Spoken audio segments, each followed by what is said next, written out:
Main stream media अब agenda set नहीं कर पा रहा है, वो डिस्टॉर्ट करने की कोशिश कर। पहली बार तो हमारे पास थोड़ा सा कागज़, थोड़ा कलम, थोड़ा मोबाइल फ़ोन, थोड़ा डाटा आया है। 10,000 20,000 लोग कहते हैं कि भाई संकेत उपाध्याय और एनडीटीवी आप झूठ बोल रहे हो। संविधान में कहाँ लिखा हुआ है कि आरक्षण के लिए कोई समय सीमा है?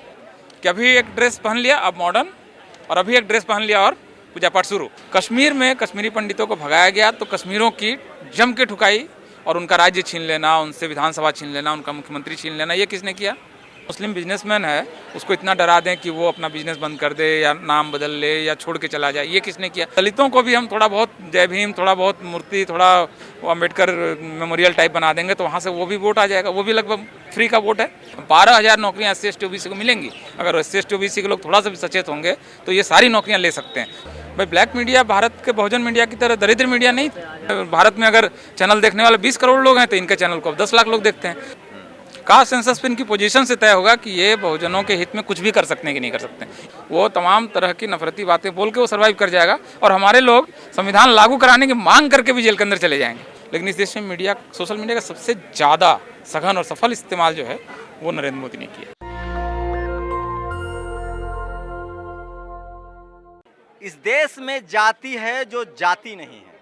मेरे साथ ब्राह्मण मामलों के जानकार, सोशल मीडिया के एकमात्र ऐसी शख्सियत जिन्होंने इस देश के 90% लोगों की पत्रकारिता अकेले बिना संसाधन के अपने दम पर किया। मैं बार बार कहता हूं कि जिस दिन इस देश के लोग दिलीप मंडल को 10 से 20 करोड़ लोग सब्सक्राइब कर लेंगे, उसको न तो किसी टीवी की जरूरत पड़ेगी न किसी अखबार की। दिलीप मंडल वो नाम जो चाहे सोशल मीडिया हो, ट्विटर हो, फेसबुक हो, यूट्यूब पर हो, जिनकी तूती बोलती है और जिन्होंने इस देश के संविधान को घर घर पहुंचाया है। अखंड भारत के सपना को वो रात दिन जीते हैं और वो चाहते हैं कि संविधान में इस देश की महिलाओं को, शोषितों को, वंचितों को जो अधिकार है वो हमेशा बना रहे और भारत एक विश्व गुरु के तौर पे कहलाए। मंडल साहब, मैंने सारा कुछ तो बता दिया, लेकिन सोशल मीडिया के दौर में आपको उम्मीद थी कि जो आपने शुरुआत की थी वो दौर था जब आप संपादक थे इंडिया टुडे का और आप एक ब्लॉग चलाते थे और उसके बाद हम जैसे लोग जो टेलीविज़न चैनलों में नौकरी करते थे उनको कभी हौसले हिम्मत नहीं हो पाते थे। हम लोग भी कहते थे कि मंडल सर 5 लाख रुपए की नौकरी कर रहे हैं इसलिए सोशल मीडिया पे लिख रहे हैं। आपने वो नौकरी छोड़ी और सोशल मीडिया का रास्ता अपनाया। उम्मीद थी कि लोग इस तरह से जुड़ेंगे। नहीं तो एक तो जितना आपने मेरी तारीफ में जितना सब कहा है वो उसको मैं पूरी तरह से स्वीकार नहीं कर रहा हूँ। उसमें कुछ चीज़ें ऐसी हैं जिससे कि मेरा किससे आप इत्तेफाक नहीं रखते हैं? आप मुझे गलत हाँ, जैसे जो अखंड भारत वाला आइडिया है ना, उससे मेरी सहमति नहीं है। मेरे ख्याल से एक समृद्ध, सम्यक, न्यायपूर्ण भारत जो है, इसके लिए शायद मैं ये शब्द इस्तेमाल करता हूँ। खैर, अखंड भारत का मतलब मेरा था कि दक्षिण, उत्तर, पूरब, पश्चिम जो भारत है वो मजबूत हो, एकजुट हो, वो जातियों में न बटे। मैं उस अखंड भारत की बात कर रहा हूँ। बिल्कुल बिल्कुल, क्योंकि अखंड भारत जिस तरह से इस्तेमाल होता है आजकल पॉपुलर टर्म में, वो फिर वही सावरकर वाला अखंड भारत है जिसमें कि सिर्फ ब्राह्मणों की सत्ता हो और हिंदुओं की सत्ता हो और बाकी सारे लोग काबुल अफगानिस्तान कब्जा करेंगे और इंडोनेशिया तक गिनते हैं। मैं जो भारत का भूखंड है उसकी बात कर रहा हूँ। भारत, पाकिस्तान एक अपना देश है, बांग्लादेश एक अलग। वो इतिहास अब तय हो चुका है, उसको लेकर अब फालतू सपना देखने कोई मतलब नहीं है। वो सेटल्ड है, वो हिस्ट्री में सेटल्ड है। खैर, तो मुझे लगता है कि देखिए सोशल मीडिया आने वाला है, ये तो क्योंकि एक मीडिया के टीचर होने के नाते और एक रिसर्चर होने के नाते ये 2006-07 में मैंने भांप तो लिया था। इसी वजह से जब ज़्यादातर प्रिंट मीडिया और टेलीविज़न वाले लोग सोशल मीडिया में आने से घबरा रहे थे, जब भारत में सिर्फ 200 ब्लॉग थे, उसमें से एक ब्लॉग मेरा भी था, तो हम दिख तो गया था क्योंकि वो एक ग्लोबल एक्सपीरियंस पर मेरी नज़र हमेशा रही है कि यूरोप में क्या हो रहा है, अमेरिका में क्या हो रहा है, तो होता हुआ तो मैं देख रहा था। तो पहले कबाड़ खाना से शुरुआत हुई। कबाड़ खाना में मैंने लिखना शुरू किया, मोहल्ला में लिखना शुरू किया, फिर अपना ब्लॉग बनाया हम 3-4 साथियों ने मिलकर। तो कई सारी चीज़ें हमने उसमें की। रिजेक्ट माल नाम से एक वेबसाइट मतलब ब्लॉग बनाया, जिस समय कि मुश्किल से 200-300 लोग सोशल मीडिया में एंट्री कर रहे थे।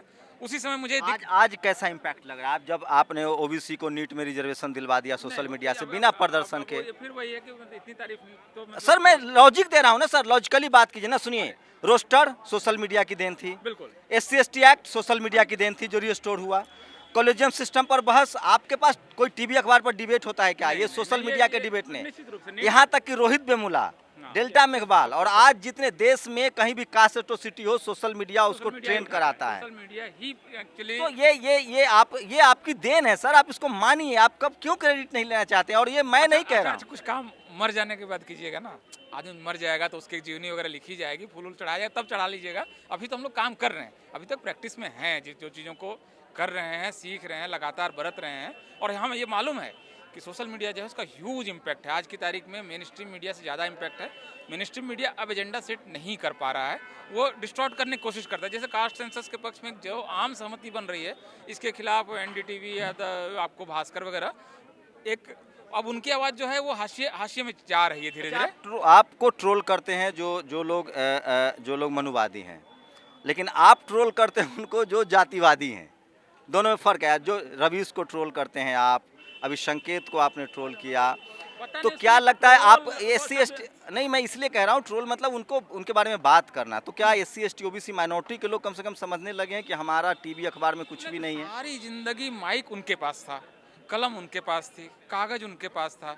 इतिहास में 2000 साल के इतिहास में पहली बार तो हमारे पास थोड़ा सा कागज, थोड़ा कलम, थोड़ा मोबाइल फ़ोन, थोड़ा डाटा आया है, जब हम अपनी बात कह सकते हैं। तो भाई बहुत दिन का भूखा है तो थोड़ा ज़्यादा खाएगा ना, और दोनों हाथ से भी खाएगा। कई बार भूख मतलब ज़्यादा भूख लगी है तो दबोच के खाएगा। तो इस समय जो सोशल मीडिया को जो हाशिए के लोग हैं, जिनके हाथ में वो ताकत नहीं थी, बोलने का वो तरीका नहीं था, कैसे अपनी बात कम्युनिकेट करता। आज से सिर्फ समझिए कि 200 साल पहले एक दलित अगर चाहता या एक OBC चाहता कि अपनी बात को मैं 500 लोगों तक पहुंचाऊं और 5000 लोगों तक पहुंचाऊं या 10,000 लोगों तक पहुंचाऊं, क्या टूल था उसके पास? डॉक्टर अम्बेडकर भी नहीं मुकनायक चला पाए या और डॉक्टर अम्बेडकर के जो अखबार थे वो मैक्सिमम 2000-2500 तक बिक रहे थे। वो मतलब मास सर्कुलेशन जब डेली उनका नहीं, वो नहीं बना पाए, और वो भी बीच बीच में बंद हो जाते थे। तो इस वजह से ये है कि देखिए अब हमारे पास चूँकि वो वरना क्या होता, देखिए ये बहुत सारी चीज़ें बोल के निकल जाते। संकेत उपाध्याय अगर ये कहते आज से 10 साल पहले या 15 साल पहले कि आरक्षण कुछ दिनों के लिए है, और आखिरी कास्ट सेंसस 1931 के बाद कास्ट सेंसस को सरकार ने रोक दिया, काउंटर कोई नहीं कर तो ये इसका दूसरा नैरेटिव क्या होता है? उन लोगों को लगता है एनडीटीवी बोल रहा है, ठीक ही बोल रहा होगा, मतलब इतना बड़ा पत्रकार है, इतना बड़ा चैनल है, और वहाँ कहा जा रहा है कि जो आरक्षण है वो कुछ ही वर्षों के लिए था, तो सही में लगता है सही ऐसे ही होगा। आज की तारीख में 10,000 20,000 लोग कहते हैं कि भाई संकेत उपाध्याय और एनडीटीवी आप झूठ बोल रहे हो। संविधान में कहाँ लिखा हुआ है कि आरक्षण के लिए कोई समय सीमा है? अच्छा, आप ब्राह्मण मामलों के भी जानकार है। अभी SC/ST OBC और मुसलमानों के सबसे बड़े हीरो हैं रवीश कुमार, स्वरा भास्कर और कन्हैया। नहीं, एक तो मैं इससे एग्री नहीं कर रहा हूँ कि वो सबसे बड़े आइकन है, ये सबसे बड़े वो बहुत लिमिटेड किस्म से, वो एक हिंदू मुस्लिम बाइनरीज वाले जब इशूज़ हैं तब तक वो हैं, लेकिन जैसे ही कास्ट का इशू आता है, भाई इनमें से किसी ने कास्ट सेंसस पर पूरी ज़िंदगी में एक प्रोग्राम किया, एक लाइन बोली। बैकलॉग भर्ती पर इन्होंने कभी एक लाइन बोली। नीट में OBC को आरक्षण नहीं मिल रहा है, इस पर कोई इनमें से किसी ने कोई कार्यक्रम किया या कोई 2 शब्द बोलेगा?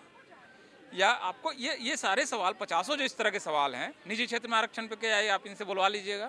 प्रमोशन में आरक्षण पर जो आपने 3-4 नाम लिए, इसमें से कौन एक ऐसा आदमी है जो कहेगा कि निजी क्षेत्र में आरक्षण? वो नेशनल दस्तक के साथ भी हुआ सर। उसका एक रिपोर्टर हिंदू मुस्लिम का कवर करने चला गया, उसको सारे सवर्ण पत्रकारों ने प्रचार किया कि देखिए हिम्मती लड़का, लेकिन जब SC/ST OBC माइनॉरिटी के हक अधिकार की बात आती है उस पर, तो ये कैसे समझाया जाए लोगों को कि जो आपको हीरो दिख रहा है वो दरअसल ग्रीन ग्रास में ग्रीन स्नैक असली विलेन है? नहीं, ये एक्चुअली क्या है, उनका पूरा जो नैरेटिव है वो वही आज़ादी के समय वाला गांधीयन नैरेटिव है कि कॉलोनियल स्ट्रगल है, अंग्रेजों को हटाना है, अपना राज लाना है, हिंदू मुस्लिम ये एकता, भाई भाई, और भाई भाई के अलावा दूसरा है कि ये दुश्मन, हिंदू मुस्लिम ये वाला जो स्पेस है ना, और पूरा राष्ट्र निर्माण करना है। भाई राष्ट्र निर्माण अगर 85% आबादी राष्ट्र निर्माण में शामिल नहीं होगी तो मतलब राष्ट्र का क्या मतलब है कि झंडा की ऊंचाई 2 फीट? कन्हैया के पूजा अर्चना के बाद स्वरा भास्कर के गृह प्रवेश को कैसे देखते हैं आप? भाई ये लाल झंडा फेंक, जो जेएनयू में नारा लगता था, लाल भगवा एक है, कॉमरेड सारे फेंक। ये मनुवाद से भी इनको आज़ादी चाहिए, ब्राह्मणवाद से भी आज़ादी चाहिए, और घर में पंडित बुला के पूजा भी कराएंगे। मतलब ये एक्चुअली इनका क्या है कि जो मॉडर्निटी है ना, मतलब वो ड्रेस है कि अभी एक ड्रेस पहन लिया अब मॉडर्न, और अभी एक ड्रेस पहन लिया और पूजा पाठ शुरू। तो ये जो सुविधाजनक तरीके से, जब जिसकी सुविधा है कि भाई ठीक है मैं एक फिल्मकार हूँ और मुझे तमाम और समुदायों के बीच में न्यूज़ में रहना है, क्योंकि अब हर समय तो मार्केटिंग पता है इन लोग, तो आप नहीं, तो इनकी मार्केटिंग टीम है सारे लोग। भाई ये आपको क्या लग रहा है कि इन्होंने बहुत निर्दोष तरीके से ये गृह प्रवेश की फ़ोटो डाल दी? भाई उन्होंने उसके लिए बाकायदा स्ट्रेटजी बनाई होगी कि मुझे ये काम करना है, इस काम को करने का ये असर होगा। अभी मेरी थोड़ी सी एक नैरो सी आइडेंटिटी बन रही है, लेकिन जो ब्रॉड हिंदू आइडेंटिटी है उसमें मुझे ज़्यादा फ़ायदा है, तो मैं उस आइडेंटिटी को अडॉप्ट कर लेती हूँ। बेशक इसकी वजह से कुछ लोग नाराज़ हो जाएं, तो बहुत सोच समझ कर उन्होंने इस काम को किया है। और ये कोई मतलब किसी को लग रहा है कि वो स्पॉन्टेनियस ये है। 90% जो मुसलमान जो ओबीसी कैटेगरी में है, जिसको कास्ट सेंसस और जाति जनगणना और ओबीसी आरक्षण की लड़ाई में शामिल होना चाहिए था, उसके हीरो बने रहेंगे स्वरा और कन्हैया। हिंदू मुस्लिम नैरेटिव जब तक रहेगा, जब तक मुसलमानों को ये भय बना रहेगा कि जो हिंदू अपसर्ज है ये उनकी सुरक्षा के लिए खतरा है, तब तक देखिए आप इसको टाल नहीं सकते हैं। उनके जो वास्तविक सवाल हैं वो तब तक दबे रहेंगे जब तक ये हिंदू मुस्लिम नैरेटिव होगा। और हिंदू मुस्लिम नैरेटिव को ये लोग और बार बार उछालते भी हैं, ज़्यादा इसको पुष्ट भी करते हैं। और ये उनके लिए बड़ा सुविधाजनक स्पेस है। भारत में सेकुलरिज्म होना चाहिए, हिंदू मुस्लिम भाई भाई आपस में सब भाई भाई, ये वाला जो स्पेस है ना, इसमें क्योंकि आपको हक अधिकार की बात नहीं होगी, नौकरी की बात नहीं होगी, आपको बैंक लोन किसको मिल रहा है किसको नहीं मिल रहा है इसकी बात नहीं होगी। सवाल लेते हैं सर, राहुल गांधी और मोदी को देखिए। राहुल गांधी ओबीसी सीएम को हटा रहे हैं, उनकी ओबीसी की कोई समझ नहीं। इस मामले में मोदी को मास्टर मानना पड़ेगा। 27 मंत्री बना देते हैं, नीट में ओबीसी आरक्षण दे देते हैं, और अब सारे कॉलेज यूनिवर्सिटी हैं। वो क्यों हो रहा है सोचिए। मेरे ख्याल से उसकी एक उसमें मेरी थीसिस है कि जो बीजेपी है वो इस बात को लेकर बहुत भरोसे में है कि अपर कास्ट उसके पास है, और अपर कास्ट के लिए हमने जो कर दिया वो आज तक किसी ने नहीं किया था। भाई आप एक को मैं 2-3 सवाल पूछ रहा हूँ, ईडब्ल्यूएस का आरक्षण किस पार्टी ने दिया? अकेली पार्टी बीजेपी ने दिया। कश्मीर में कश्मीरी पंडितों को भगाया गया तो कश्मीरों की जम के ठुकाई, और उनका राज्य छीन लेना, उनसे विधानसभा छीन लेना, उनका मुख्यमंत्री छीन लेना, ये किसने किया? बीजेपी ने किया। आपको ये सवर्णों को ये आश्वस्ति देना कि आपके घरों की लड़कियों को मुसलमान लड़का मतलब जो स्मार्ट होगा वो नहीं ले जाएगा, तो इसलिए हम लव जिहाद के नाम पर एक एंटी मुस्लिम स्पेस बनाते हैं, ये किसने किया? या जो मुस्लिम बिजनेसमैन है उसको इतना डरा दें कि वो अपना बिजनेस बंद कर दे या नाम बदल ले या छोड़ के चला जाए, ये किसने किया? तो इतनी सारी चीज़ें, या ब्यूरोक्रेसी में इतनी बड़ी संख्या में अपर कास्ट को किसने भरा, तो ये सारी इतनी चीज़ें बीजेपी दे चुकी है उनको कि ये थोड़ा ओबीसी को थोड़ा 2-4 हज़ार डॉक्टर बना दिया, थोड़ा सा वो कास्ट सेंसस अनाउंस कर दिया, इसकी वजह से वो उसको नहीं छोड़ेगा। तो बीजेपी इस बात को लेकर आश्वस्त है कि इतना तो मेरे पास है ही। अब यही आश्वस्ति जब तक कांग्रेस की थी तब तक कांग्रेस क्या करती थी?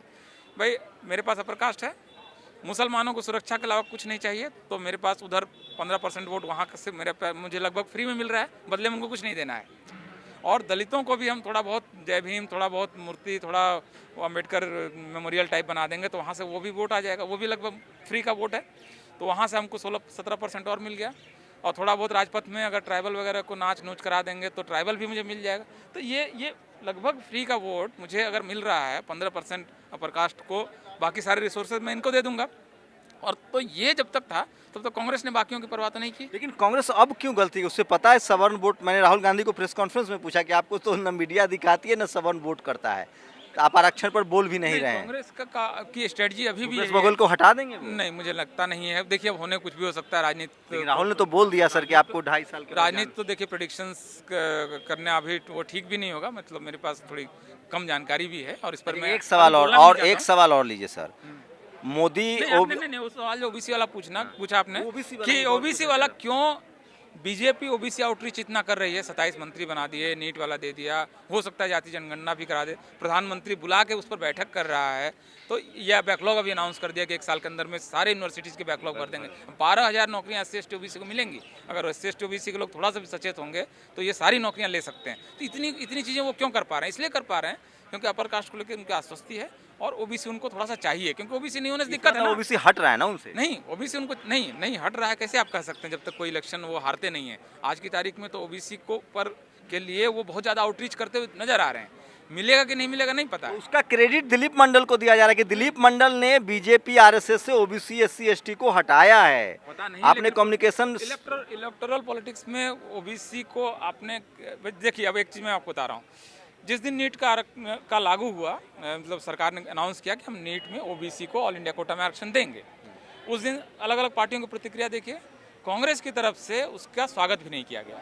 राहुल गांधी की तरफ से कोई स्टेटमेंट एक मिनट नहीं, वो तो 1 साल पहले जिस दिन लागू हो गया, तो आप हमारे संघर्ष की वजह से, हमारे एफर्ट की वजह से लागू हुआ, आपको बहुत बहुत बधाई, इतना मिनिमम बनता था। तो जिस दिन नीट में ओबीसी की चर्चा हो रही है उस दिन कांग्रेस क्या कर रही थी? या सुनिए, या इवन उस दिन अखिलेश क्या कर रहे थे? अखिलेश यादव ने एक ट्वीट किया कि हमारे आंदोलन की वजह से नीट में ओबीसी आरक्षण लागू हुआ। भाई वो आंदोलन कहाँ पर था? मैंने आप ही से सीखा है अपने नेताओं की आलोचना करने से बचना चाहिए। ऐसी SC ST OBC की आलोचना करने के लिए 150 अखबार है। मेरा एक सवाल और लीजिए ना। ओबीसी को वहाँ से खींचेगा कौन? एक सवाल लीजिए सर, ओबीसी को मैं मायावती जी ब्राह्मण सम्मेलन का, आप मेरी बात सुनिए ना कि ओबीसी भाई इस देश में 50 से 60% है। ओबीसी को बीजेपी के पर मैं आ रहा हूँ सर, उसी पर आ रहा हूँ, उसी खींचेगा कौन? अगर उसी पर मैं आ रहा हूँ। पॉलिटिक्स नहीं करोगे। मायावती और अखिलेश ब्राह्मण सम्मेलन के पक्षधर हैं, ठाकुर सवन वोटर को अपने तरफ करने की कोशिश कर रहे हैं, और बीजेपी के मोदी जो है वो ओबीसी को अपने तरफ कर रहे हैं, मतलब जो मार्केटिंग चल रही है, जो नहीं है वो हाँ कर। तो अच्छा, तो फायदे में कौन रहेगा? ओबीसी जा सकता है क्या? सवर्ण वोटर मायावती अखिलेश के साथ जाएंगे टेनी को? नहीं, मैं इस बारे में मैं पहले ही बोल चुका हूँ कि सवर्णों के लिए कोई कारण नहीं है कि वो इसमें पार्टी स्विच करें। उनको वहाँ पर जो सुरक्षा, जो रिसोर्सेज में हिस्सेदारी, बैंक लोन में उनको हिस्सेदारी, एक सबसे अच्छी वाली नौकरियाँ, उनको कश्मीर में वालों की पिटाई, EWS, इतना कुछ बीजेपी बीच में लिंचिंग, हाँ बीच में बाकी लोगों को डराना, थोड़ा दलितों को भी टाइट रखना, उनको उनके आरक्षण को निजीकरण के जरिए कंट्रोल करना, तो इतनी चीज़ें बीजेपी दे रही है कि सवर्ण क्यों हटेगा? मतलब कोई एक तर्क मुझे बताए, मैं सवर्ण की तरह अगर सोचने की कोशिश करूं तो मैं क्यों बीजेपी को वोट नहीं दूं? मतलब कोई मुझे कारण बताए ना। मैं ब्राह्मण हूं, आपके एक्सपर्टीज एक मिनट, मैं ब्राह्मण हूँ, मुझे क्यों इस समय बीजेपी को छोड़ देना चाहिए? मुझे आप एक तर्क बताइए, क्यों छोड़ दूं? गाड़ी पलट दी जा रही है यूपी में। एक मतलब उतने बड़े उत्तर प्रदेश में एक दो गाड़ी चल जाएगी, एक गाड़ी पलट ही गई, और वो उसने भी तो पुलिस वालों को मारा ना। अब 9 पुलिस वालों को मारा, तो पुलिस वालों का जो असंतोष था उसको आप कैसे मिटिगेट करेंगे? तो आपने एक अपराधी को टपका दिया, लेकिन आप उसके बदले में बाकी और क्या क्या दे रहे हैं? अच्छा, आपके एक्सपर्टीज पर आते हैं। मीडिया, कम से कम टेलीविजन अखबार को आपने कहीं का नहीं छोड़ा है, उसका 10 से 20% व्यूअरशिप आपने गिरा दिया। 90, ये फैक्ट सर, नेशनल दस्तक के 100 करोड़ व्यूअरशिप है, रोज 48 घंटे में 3 मिलियन लोग आते हैं हमारे। यूट्यूब भी चाह रहा है कि संख्या छुपा दे, लेकिन नहीं छुपा पा रहा है क्योंकि वो कैलकुलेटिव है। 3 मिलियन लोग आते हैं हमारे यूट्यूब पर 48 घंटे में, 24 3 मिलियन लोग रोज, 3000 सब्सक्राइबर बढ़ता है, 30 लाख लोग रोज आते हैं 48 घंटे में। ये मैं नहीं बोल रहा हूँ, वो यूट्यूब बताता है। तो मैं कह रहा हूँ, इतना जो डैमेज कर रहे हैं आप टीवी अखबार को, जिसमें आपने नौकरी की है लंबे समय तक, क्या SC ST OBC माइनॉरिटी के लिए वैकल्पिक मीडिया को कैरियर के तौर पे अपनाना चाहिए? नहीं, बिल्कुल अपनाना चाहिए। मुझे लगता है कि अब वो स्पेस है जहाँ पर आज से लगभग समझिए कि 1960s में जो ब्लैक मीडिया था, भाई ब्लैक मीडिया भारत के बहुजन मीडिया की तरह दरिद्र मीडिया नहीं था। एक अखबार वहाँ पर 3-3 लाख 4-4 लाख डेली बिकते थे, और मतलब वहाँ पर 200-400 से एक ब्लैक लोगों के अखबारों में नौकरी मिलती थी। और ब्लैक लोगों की जो मैगजीन है एबोनी, वो दुनिया की सबसे श्रेष्ठ प्रोड्यूस्ड मैगजीन्स में एक है, और बहुत शानदार ग्लॉसी मैगजीन्स हैं। उनके अपने टेलीविज़न चैनल्स हैं, रेडियो चैनल्स हैं। तो ये स्पेस अब यहाँ पर बन रहा है, क्योंकि जो मेन स्ट्रीम मीडिया है वो चाह के भी ये इस स्पेस में घुस ही नहीं सकता है। भाई आप एक को साधोगे तो दूसरा निकल जाएगा। आप अगर थोड़ा सा बहुजन स्पेस पे लाओगे अगर अपने चैनल को ऑडियंस के इंटरेस्ट में, तो आपका वो निकल जाएगा। रवीश के साथ हो रहा है। हाँ, तो उनका चैनल को देखेगा ही नहीं। तो पूरे भारत में अगर चैनल देखने वाले 20 करोड़ लोग हैं, तो इनके चैनल को 10 लाख लोग देखते हैं। तो ये और वो भी कोई बहुजन इशूज़ पर तो उन्होंने कभी, मुझे लगता है, बात भी नहीं की है। मतलब NDTV ने आज तक मैंने कभी नहीं देखा है कि किसी बहुजन इशूज़ पे, बहुजन इशू आज की तारीख में क्या क्या देखे, 5 गिना रहा हूँ। इसमें से NDTV में आप कौन सा एक प्रोग्राम, किस इशू पे एक प्रोग्राम कर देगा? कास्ट सेंसस क्या एक प्रोग्राम कर सकता है? क्या नीट में आरक्षण पर उन्होंने कोई प्रोग्राम किया? क्या बैकलॉग भर्ती पर कोई प्रोग्राम ये कर सकते हैं?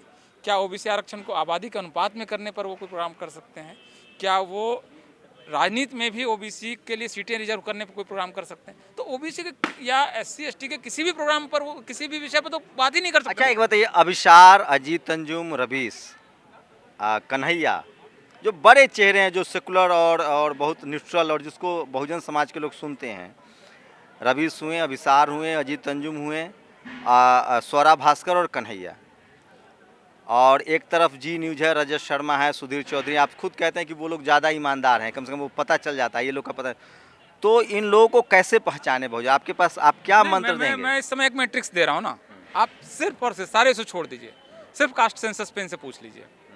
कास्ट सेंसस पे इनकी पोजीशन से तय होगा कि ये बहुजनों के हित में कुछ भी कर सकते हैं कि नहीं कर सकते हैं। इनमें से कोई भी एक आदमी आज तो आपके दबाव में अशोक पांडे ने बोल दिया कि भाई जाति जनगणना होनी हाँ चाहिए। तो अब चूंकि माहौल बन गया, होने ही वाला है, तो अब गंगा में कूद फिसल गए तो बोल रहे हैं कि हम नहाने उतरे थे। तो ये तो मतलब ये तो बहुत बहुत मतलब ये तो कोई मतलब मतलब नहीं साहब हुआ। बहुत पर्सनल सवाल है, सोशल पर्सनल मीडिया। बात मत पूछिए प्लीज। हाँ नहीं नहीं है, व्यक्तिगत सवाल है। पब्लिक में डालेंगे। हाँ व्यक्तिगत सवाल इसलिए है कि सोशल मीडिया पर लिखने की वजह से इस देश में हजारों SC ST OBC और माइनॉरिटी के लोग जेल में हैं। आप ये खतरा उठा रहे हैं, आप लोगों से क्या अपील करेंगे? नहीं, मुझे लगता है कि देखिए संविधान के दायरे के अंदर और लीगल फ्रेमवर्क के अंदर काम कीजिए, इसके बावजूद आपको परेशान किया जा सकता है, लेकिन आप उसके बाद ही उठाया जा रहा है। आपकी एक नैतिक सत्ता रहेगी कि आप सही जगह पे थे।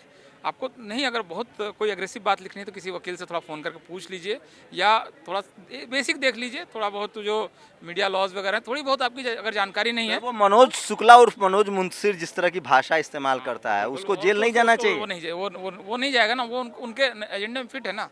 वो तमाम तरह की नफरती बातें बोल के वो सर्वाइव कर जाएगा, और हमारे लोग संविधान लागू कराने की मांग करके भी जेल के अंदर चले जाएंगे। तो ये तो ट्रूथ है भारत का। अब इसको देखिए, जब धीरे धीरे सर जो जिस तरह से SC ST OBC माइनॉरिटी के युवा आ रहे हैं, और हम लोग पत्रकारिता, आप तो पत्रकारिता के टीचर हैं, मैं छात्र हूँ, हमें लगता है हमसे वो बेहतर लिख रहे हैं, चाहे वो कर्मकांड के खिलाफ, चाहे वो हक अधिकार के खिलाफ, उससे कैसे देख रहे हैं? एक अब इसको रोका नहीं जा सकता है जेल के डर से या पुलिस के डर से या गाली गलौज। एक मेरा जो एक मैं कई बार क्लासरूम में भी बोलता हूँ कि पिछले 2000 साल में बहुजनों ने जितना लिखा उतना आज 1 घंटे में लिखा जा रहा है। तो अगर इतना बोला जा रहा है और इतना लिखा जा रहा है तो ये कोई असर नहीं करेगा समाज पर, ये कैसे होता है? और लिख कौन रहा है भाई? लिखने के लिए क्या क्या जरूरी है आज की तारीख में? एक मोबाइल फ़ोन आपके पास होना चाहिए, एक स्मार्टफोन होना चाहिए, या लैपटॉप या पैड होना चाहिए, और डाटा होना चाहिए, और इंग्लिश में आपको कम से कम इतना आना चाहिए कि आप लॉगिन कर लें। इस 4 क्वालिफिकेशन वाला जो आदमी है, उसकी हमारे समाज में थोड़ी सी इज्जत होती है ऐसे लोगों की, जो थोड़ा बहुत इंग्लिश जानता है, जिसके एक अच्छा सा फ़ोन है, मतलब बेसिक। ऐसे लोग अगर लिख रहे हैं, और ऐसे लाखों लोग अगर लिख रहे हैं, तो इनकी बात बाकी समाज भी सुनेगा। तो ऐसा हो सकता है कि आप कह सकते हैं कि गांव में तो सोशल मीडिया उस तरह से है नहीं, अभी अनपढ़ लोग हैं, अभी तो बैल पे चल रहे हैं, बैलगाड़ी पे चल रहे हैं। लेकिन ये जो पढ़ा लिखा आदमी है ना, जो अपनी बात बोल रहा है, ये बात वहाँ तक पहुँच रही है, तो असर करेगी, मतलब निश्चित रूप से। इसीलिए सरकार भाई, प्रिंट मीडिया पे कंट्रोल के लिए पिछले 20 साल में कोई बात हुई है? टेलीविज़न मीडिया कंट्रोल करना, इस पर कोई बात हुई है? सोशल मीडिया पे कंट्रोल करना है, इसके लिए पागल हुए जा रहे हैं। इतने कानून, इतने एक्ट, इतने रेगुलेशन बन रहे हैं कि किसी तरह सोशल मीडिया कंट्रोल कर। मार्क जुकरबर्ग अब तक भारत का होता, या गूगल या यूट्यूब तो बंद हो गया होता। नहीं होता, या फिर सरकार के साथ अलाइन हो चुका होता। वो तो उनका भी है। हाँ, अलाइन हो जाता। अभी भी वो अलाइंड है काफ़ी हद तक, बहुत सारी चीज़ें वो दबाते हैं आपको। मतलब आप संपादक हैं देश के सबसे बड़े बहुजन चैनल के, और बाकी मेन स्ट्रीम चैनल से चैलेंज कर रहे हैं। अब ऐसे लोगों को जो वेरीफाई नहीं करना, मतलब बदमाशियाँ बहुत हैं इनके अंदर। अभी ये मतलब इनकी शैतानियाँ कम थोड़ी हो गई हैं। कितने लोगों को कुछ लिखने की वजह से। पॉलिटिकल जो SC ST OBC माइनॉरिटी के नेता हैं, क्या लग रहा है? तेजस्वी हो, स्टालिन को आप देख रहे हैं, तेजस्वी हो, अखिलेश हो, ये एक सवाल, उसमें कोई बहुत ज़्यादा नहीं है। क्या लग रहा है ये लोग जैसे मोदी फॉलो कर रहे हैं सोशल मीडिया को, ये लोग नहीं फॉलो कर रहे होंगे? नहीं, मोदी जो है उन्होंने भारत में सोशल मीडिया, देखिए ने जरूर, ये सही है कि बहुजनों को आवाज़ दी, लेकिन इस देश में सोशल मीडिया का सबसे ज़्यादा सघन और सफल इस्तेमाल जो है वो नरेंद्र मोदी ने किया। वो 2 यूट्यूब चैनल चलाते हैं सर, मोबाइल, उनका जहाज में मोबाइल वाला पत्रकार है उनके साथ, PMO और नरेंद्र मोदी। क्या ये नरेंद्र मोदी तीसरा 3 है, एक पर्सनल अकाउंट भी है, एक नरेंद्र मोदी नाम से है, एक नरेंद्र मोदी .in है, और एक PMO है, और इसके अलावा तो खैर पूरी सरकार ही है, पूरी BJP है। तो ये वो आदमी सोशल मीडिया के इम्पोर्टेंस को सबसे पहले पहचानने वाले लोगों में रहा है, जो कि बाद में बाकी लोगों को समझ में आया कि ये इतनी इंपॉर्टेंट चीज़ होने वाली थी। BJP ने लीड ले ली है आज की तारीख में। उन्होंने सैकड़ों फेसबुक पेज भारतीय सेना को सलाम, जय हिंद के नाम पे बनाए, और उन्होंने धीरे से किसी एक दिन वो BJP के पेज में कन्वर्ट हो गया और हिंदू राष्ट्र का पेज बन गया। भारत के सबसे बड़े पत्रकार और ईमानदार पत्रकार के तौर पे आप अखिलेश, स्टालिन या तेजस्वी, इन सबको क्या सलाह देंगे? भाई देखिए, अब फिर वही आप सुपरलेटिव में बात कर रहे हैं, लेकिन मैं कह रहा हूँ कि इनको लौटना चाहिए उन एजेंडे के तौर पर जिस एजेंडे ने इनको वो बनाया है जो ये हैं। इनको hold all A to Z सबको साथ लेके चलेंगे एजेंडे ने। ना DMK को खड़ा किया है, ना SP को खड़ा किया है, ना BSP को, ना RJD को। बेसिक कोर इशू की तरफ अगर ये नहीं लौटते हैं तो बीजेपी को ये लंबे समय तक नहीं रोक पाएंगे। दिलीप मंडल आगे क्या करने वाले हैं? क्या आप कहीं नौकरी वोकरी शुरू करेंगे? नहीं, मैं टीवी तो अखबार के तो already रास्ते मैं- आपने बंद कर लिए हैं। नहीं ऑलरेडी मैं मीडिया कंसल्टेंट के तौर पे काम करता हूँ, किताबें लिख रहा हूँ। मेरी एक अभी किताब आई है, अगली किताब आने वाली है, 2 किताबें और बाकी मेरे रिसर्च पेपर्स और ये सारा कुछ काम मेरा है ही है। और बहुत सारे सोशल मीडिया पर लिखते हैं कि दिलीप मंडल को संसद में होना चाहिए। नहीं आप ये थोड़ा जिस सा तरह से आप अपनी आवाज इस देश के 90% लोग की आपने आवाज उठाई है हक अधिकार। इसके लिए तो सबसे पहले मेरे अंदर इच्छा होनी चाहिए। तो आज की तारीख में मेरी इच्छा रिसर्चर और एकेडमिशियंस वाली ही इच्छा है और एक कम्युनिकेटर वाली ही इच्छा है, तो इसलिए अभी वो सवाल मेरे ख्याल से वैलिड नहीं है। शुक्रिया। एक सवाल और लीजिए, जो ये तस्वीरें कन्हैया और जो स्वरा भास्कर की जो तस्वीरें हैं, तो ये दोनों तस्वीरों का क्या असर हुआ? क्या इनकी छवि और लोग अब पहचानने लगे हैं ग्रीन स्नैक में ग्रीन स्नैक को? नहीं, इनको थोड़ा सा इनकी जो सर्व स्वीकार्यता थी वो खंडित होगी, क्योंकि इनसे ये उम्मीद तो लोग कर सकते थे कि निजी जीवन में कुछ भी धार्मिक वगैरह हो सकते होंगे, लेकिन इन्होंने ये जो पब्लिक डिस्प्ले कर रहे हैं ना, सार्वजनिक प्रदर्शन, भाई आस्था निजी विषय अगर है तो इसका इतना सार्वजनिक प्रदर्शन करने का जो इन्होंने रास्ता चुना है, इसका मतलब ये उस ब्रॉड हिंदू फ्रेमवर्क को संतुष्ट करने को ज़्यादा प्राथमिकता दे रहे हैं। सवर्ण पत्रकार, सवर्ण मीडिया से बहुजनों की लगता है कि अब लगभग तय हो गया है कि SC ST OBC माइनॉरिटी के जो रेगुलर व्यूअर्स है वो इन टीवी अखबार को अब नहीं देते। हाँ, वो ब्रेक मेरे ख्याल से वो मोहभंग हो गया है। मतलब उनकी जो एक क्या है कि जो भारतीय मीडिया वाला जो एक सर्व स्वीकार्यता थी कि सभी लोग मानते थे कि वहाँ से कुछ अच्छा आने वाला है, सर्व स्वीकार्यता काफ़ी हद तक खंडित हुई है, पूरी तरह नहीं हुई है। अभी भी अगर सारे चैनल जिस दिन तय कर लेंगे कि आज हमें इस विषय पर बात करवानी है लोगों से, वो करा लेंगे। तो अब ये ताकत अभी भी उनके पास है। अब उनके अंदर जब आपस में थोड़ी बहुत फूट पड़ती है तो अलग इशू है, नहीं तो जिस दिन वो तय कर लेते हैं कि आज हमें ये टॉपिक है देश का, तो एजेंडा सेटिंग थ्योरी के हिसाब से वो आज भी सेट कर पा रहे हैं। सर बाइंड अप करूंगा, जाइएगा नहीं, मैं फिर कह रहा हूँ दिलीप मंडल दिलीप मंडल हैं SC ST OBC माइनॉरिटी के एक ऐसे पत्रकार जो आपका जो भी चैनल हो, नेशनल दस्तक हो या दलित दस्तक हो, सबके कंसल्टिंग एडिटर हैं फ्री ऑफ कॉस्ट, बिना पैसे के। और सोशल मीडिया पर आप जो भी आज आंदोलन देख रहे हैं, बहुजन आंदोलन देख रहे हैं, ये उनकी देन है। और एक पत्रकार के तौर पे नेशनल दस्तक से मैं सबसे पहले जुड़ा और मेरे जुड़ने की वजह भी वही थी कि जब वो इंडिया टुडे में थे तो लगातार SC ST OBC माइनॉरिटी के मुद्दे को जिस तरह से उन्होंने सोशल मीडिया पर लिखा था, नतीजा वो हुआ कि दर्जनों पत्रकारों ने नौकरी छोड़ी मीडिया हाउसेस की और वो अब सम्मान से रोजी रोटी भी चला रहे हैं और रोजगार दे भी रहे हैं। तो मैं इसलिए कह रहा हूँ कि सोशल मीडिया ही बहुजन मीडिया है, सोशल मीडिया ही सच्चा मीडिया है। कैमरा आशीष के साथ शंभू कुमार सिंह, नेशनल दस्तक, दिल्ली। नेशनल दस्तक की आपसे गुजारिश है कि अगर इसको बचाना चाहते हैं तो नेशनल दस्तक को सब्सक्राइब करने के लिए रेड कलर के सब्सक्राइब बटन को दबाएं, फिर बेल आइकन की घंटी दबाएं। नेशनल दस्तक को बचाने के लिए बहुत जरूरी है कि हर खबर को शेयर करें, लाइक करें, कमेंट जरूर करें।